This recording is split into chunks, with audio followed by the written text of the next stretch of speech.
Good afternoon, everyone. It's just after 4 o'clock here in the UK. And as you can see, markets are pretty flat with central bank activity later on in the day. The S&P sitting right on that 4,100 number. Now, during early trading, the trend on the VectorVest composite, the shortest measure of the trend is turned down. We'll see if it stays there. Underlying trend is up, and the longest term measure of the trend has been up for quite a spell now. So apart from this shortest term measure of the trend, everything else is positive. However, as the short term trend has taken its foot off the petrol, VectorVest does not advocate buying stocks at this time. Darn good advice. So we have a look at the VectorVest composite, and it turned down halfway through the session last Friday after that huge jobs number, which clearly market now is a bit worried that with such a huge jobs number that the Fed will keep pressing on with the beating. Markets are pulling back. The volatility of this pullback is relatively low. We're not seeing big bars here, and that's quite positive. And I think that we're probably going to test back into this level here somewhere. So as far as I'm concerned, all looks quite good. As you can see, in terms of the buy-sell ratio, the price is rising and the buy-sell ratio is rising as well. Normally, you'll see some divergence there at a turning point. Not always. Sometimes there can be a V-top. As you can see, the buy-sell ratio moved up 4 to 4, and certainly that's coming into an overbought situation. And there's no doubt that this market was very overbought in the short term and would seem to have to pull back either by going sideways or pulling back a little bit before it moves again, if it moves again. So I've taken some positions, and I've entitled this video Trading by Price and Volume. This is a small stock. It's growing earnings strongly, as you can see. And I particularly liked it because of the price and volume relationship. And if we have a look at this over the last little period, it's trending up. That's 21 and 55 moving averages. But the thing I really did like is this huge move up. It closed in the top 20% of the range on huge volume here.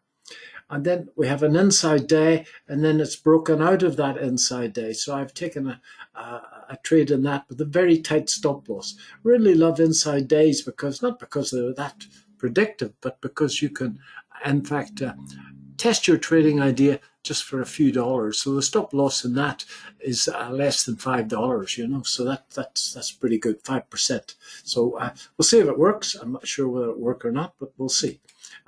This is Deckers. I've got a position in Deckers from across here. Should have been in it much earlier because I noticed it when I was doing the 2-day live seminar at VectorVest in Tampa, but only got into it about here at that outside day. So it's marginally profitable, but I'm hanging in there.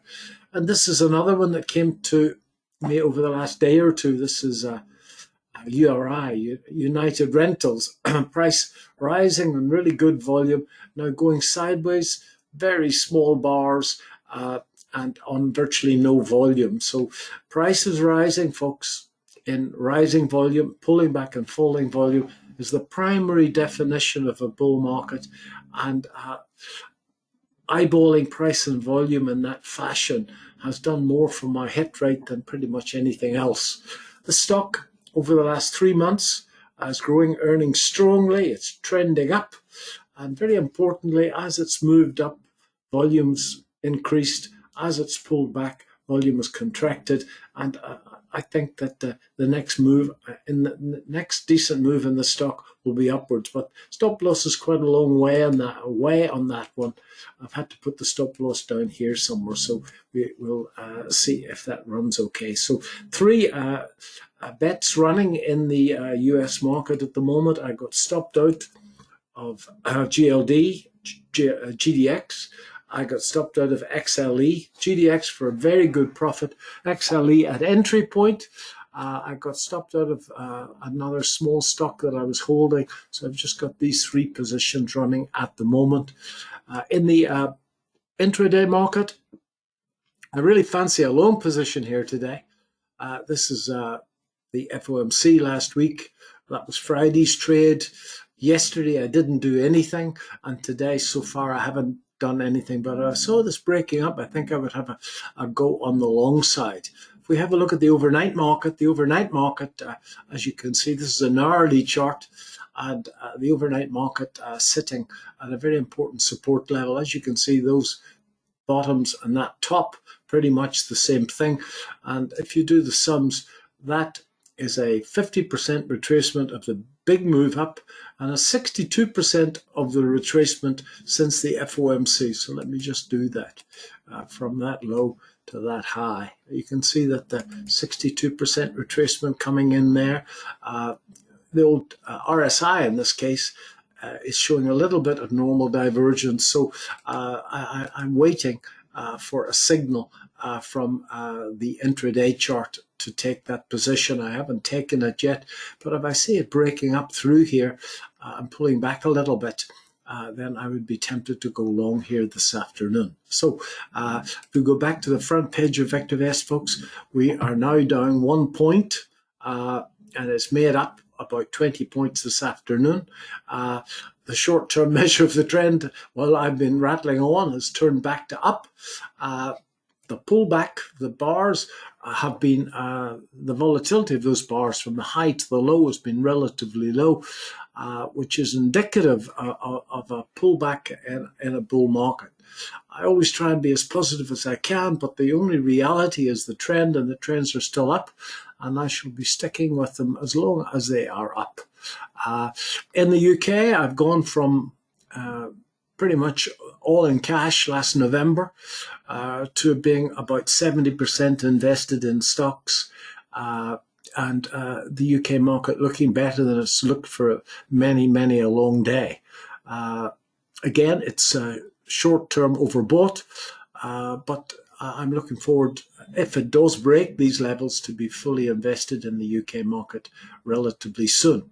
I think we'll get an answer relatively soon as to whether this upswing in market since last November is a rally in a bear market or the start of a new bull market. I think we'll get the answer over the next couple of weeks. I still think these markets, even under the most pessimistic situation, have got further to move on the upside before they make a decision for us. I hope this helps. Thanks very much. Bye-bye.